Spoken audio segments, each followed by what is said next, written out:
नमस्कार दोस्तों। भारतीय जनता पार्टी को घेरने में अखिलेश यादव का कोई सानी नहीं है। जब जब अखिलेश संसद में बोलते हैं, जब जब अखिलेश अपने भाषण में किसी रैली में बोलते हैं, तो भारतीय जनता पार्टी को घेरने का एक भी मौका अखिलेश यादव नहीं छोड़ते। अखिलेश यादव की हाजिर जवाबी, अखिलेश यादव का sense of humour, Akhilesh Yadav के वन लाइनर्स सब कमाल के होते हैं और संसद में एक बार फिर यह देखने को मिला। सबसे पहले मैं आपको सुनवाता हूं अखिलेश यादव आंदोलन को लेकर, जो जेनजी आंदोलन, जो कॉकरोच प्रोटेस्ट हुआ, उसको लेकर बीजेपी को किस तरीके से घेर रहे हैं और एक लाइन में पूरी भारतीय जनता पार्टी को कैसे अखिलेश यादव ने घेरा है, वो सुनिए। और उस आंदोलन में जो जीत के बाद नारा लगा, एक नारा लगा अध्यक्ष महोदय, सरकार के खिलाफ नारा लगा कि सरकार को ये अहंकार था कि सरकार झुकती नहीं है, लेकिन उन्हीं नई पीढ़ी के लोगों ने ये वो नारा दिया कि झुकाने वाला चाहिए, सरकार भी झुकती है और सरकारों को झुकाना भी नौजवानों को आता है। सरकार झुकी और स्वीकार किया उन्होंने। जो करोड़ों नौजवान जो मांग कर रहे थे कि सबसे पहले जो मंत्री जी हैं वो इस्तीफा दें, और बिंदु दूसरे अलग हैं जो हम लोगों को जानकारी में मिल रहा है। अध्यक्ष महोदय, सरकार हर विषय पर स्वीकार किया है, लेकिन पता नहीं अध्यक्ष महोदय ये बात समझ में नहीं आ रही है कि सदन में उन आश्वासनों को क्यों नहीं रख रही है सरकार, जो सहमति बनी है। और उसके बाद अध्यक्ष महोदय, हम लोगों ने देखा कि जब मंत्री जी लौटे हैं, मंत्री नहीं रहे, उसके बाद सदन के बाहर उनका स्वागत किया गया। अध्यक्ष महोदय, जो स्वागत हुआ उसके लिए हमें कोई शिकायत नहीं है, लेकिन माननीय सदस्यों को कितनी बड़ी राहत मिली होगी, कितने बड़े संकट से बचाया उन्होंने। एक प्रधान जी को हटा करके प्रधानमंत्री बचा लिया आपने। बिल्कुल दोस्तों, ये जो अखिलेश यादव ने बात कही कि प्रधान के इस्तीफे ने प्रधानमंत्री को बचा लिया, ये अखिलेश यादव का बयान संसद में था। लेकिन ये सिर्फ बानगी है, ये सिर्फ शुरुआत है। अखिलेश यादव ने इसके आगे क्या कहा वो भी आपको सुनवाएंगे दोस्तों। ये जो भाषण है अखिलेश यादव का, ये भी सुनिए आप। जो लोग चढ़ावा चोरी नहीं बचा पाए, वो पेपर लीक कैसे बचा पाएंगे? जो भगवान के दरबार से दान गायब हो गया, दान चला गया, वो लोग पेपर लीक बचाएंगे?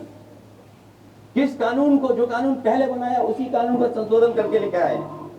किसकी आंखों में आप धूल झोंक रहे हैं? और अगर कानून से बच रहा होता तो भाजपा की 10 साल की सरकार में 20 परीक्षाएं कैसे लीक हो गई?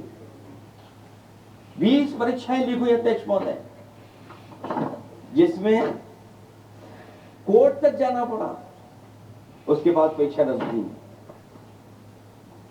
दरोगा भर्ती का पेपर लीक हो गया, जूनियर इंजीनियरिंग के भर्ती का पेपर लीक हो गया, ग्राम विकास पंचायत अधिकारी का पर्चा लीक हो गया, नलकूप चालक भर्ती का यूपी टीईटी का परीक्षा लीक हुआ, और एक बार नहीं हुआ 3 बार पेपर लीक हुआ यूपी टेट का। हाई स्कूल बोर्ड का परीक्षा लीक कर दिया, इंटरमीडिएट की बोर्ड की परीक्षा लीक हुई, इंटरमीडिएट का फिर परीक्षा का लीक हुआ, कई बार हुई। सिपाही भर्ती लीक हुई। आप सोचिए कितनी परीक्षा लीक हुई है। और नीट परीक्षा कोई पहली बार लीक नहीं हुई, दोबारा लीक हो गई, कानून बनने के बाद लीक हुई। सहायक प्रोफेसर भर्ती लीक, लेखपाल भर्ती लीक हुई। यूपी जैसे स्टेट, जो सबसे बड़ा स्टेट है, जहां से प्रधानमंत्री चुन करके आते हैं, वहां तक पेपर लीक हो जा रहा है। और जो संस्था परीक्षा एग्जामिनेशन करा रही है, वो एनटीए में भी आउटसोर्स कर दिया आपने। हम विपक्ष के लोगों को तो डर ये लगता है अध्यक्ष महोदय, कहीं ऐसा ना हो कि ये पूरी सरकार को आउटसोर्स कर दें। जो सबसे विश्वसनीय संस्था है, उसमें आउटसोर्स में आपने कर्मचारी को रखा हुआ है। किस बात की जवाबदेही है? यही अकाउंटेबिलिटी है आपकी? कहीं अकाउंटेबिलिटी ये तो नहीं है आप अकाउंटेबिलिटी को ये न कहीं समझ बैठे हो कि अकाउंट को भर दे वो एबिलिटी वाला ही हमें चाहिए? कहीं वो अकाउंटेबिलिटी तो नहीं है। आप बताइए, एनटीए को आउटसोर्स किया हुआ है आपने। जिस संस्था की जिम्मेदारी है महत्वपूर्ण परीक्षा कराने की, उसमें सब आउटसोर्स। और ये सच कहा कि कांग्रेस पार्टी के माननीय सदस्य ने मांग की है कि वो हम लोगों को पता होना चाहिए आखिरकार कौन लोग थे जो आउटसोर्स होकर के बैठ करके परीक्षा में इस तरह की घोटाला कर रहे थे। तो अखिलेश यादव ने उत्तर प्रदेश में जो परीक्षाएं लीक हुई हैं उनका भी मुद्दा उठाया। किस तरीके से बीते 10 सालों में उत्तर प्रदेश में पेपर लीक हुए, चाहे वो टेट का पेपर हो, हाई स्कूल का, इंटरमीडिएट का, लेखपाल का, सिपाही का, जूनियर इंजीनियर का, उन सब का जिक्र अखिलेश यादव ने किया। और भाषण का जो अगला हिस्सा अखिलेश यादव का है दोस्तों, उस पर भी बात करेंगे, वो भी आपको सुनाएंगे, वो सुनिए। उसको एक रंगी बना दें हम, उसमें अंडरग्राउंड अनरजिस्टर्ड लोग शामिल हो जाएं। ये पिछले जब से भारतीय जनता पार्टी की सरकार आई है तब से हो रहा है। और फिर शुरुआत कहां से होती है? क्योंकि आप नहीं चाहते कि देश के गरीब लोग पढ़े लिखे आगे बढ़े। सरकार ने सबसे पहले हमला किया प्राइमरी स्कूल पर, और प्राइमरी स्कूल कितने बंद किए हैं आपने? जहां से बच्चे की शिक्षा की यात्रा शुरू होती है। एक गरीब परिवार का बेटा बच्चे कहां से पढ़ करके निकलते हैं? सबसे पहले प्राथमिक शिक्षा सरकारी स्कूलों से पढ़ करके निकलते हैं। हमारे बहुत सारे माननीय सदस्य होंगे, वो उन्हीं प्राथमिक विद्यालयों से पढ़ करके आज इस सदन तक पहुंचे होंगे। आपने सबसे पहले स्कूलों पे हमला किया, और प्राइमरी से लेकर के नौकरी तक पे आपने हमला किया है। युवाओं के भविष्य पर आपने चोट पहुंचाने का काम किया है। और जो प्राइमरी स्कूल जो आपने बंद किए हैं, वो इसीलिए बंद किए हैं आपने कि पिछड़े, दलित और गरीब के वर्ग के परिवारों के बच्चे पढ़ लिख न जाए।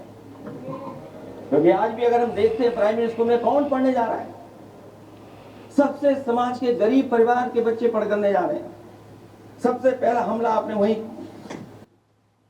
तो स्कूलों की भी बात अखिलेश यादव ने उठाई कि स्कूलों को बंद किया गया, और तमाम मसलों पर अखिलेश यादव ने संसद में सरकार को खूब घेरा। अखिलेश यादव जब अपनी बात रख रहे थे, जब भारतीय जनता पार्टी पर अपना हमला बोल रहे थे, तो चाहे डिंपल यादव हो, इकरा हसन हो, वो मेज थपथपा रही थी, मुस्कुरा रही थी। और अखिलेश यादव के पूरे भाषण में, जो तकरीबन 20 मिनट का पूरा उनका भाषण है, जो भारत एक सोच पर भी आपको देखने को मिलेगा, उस पूरे भाषण में अखिलेश यादव ने भारतीय जनता पार्टी को घेरने का कोई भी मौका नहीं छोड़ा दोस्तों। तो अखिलेश के इस अंदाज पर आप क्या सोचते हैं? भारत एक सोच के कमेंट बॉक्स में जरूर लिखिएगा। नमस्कार।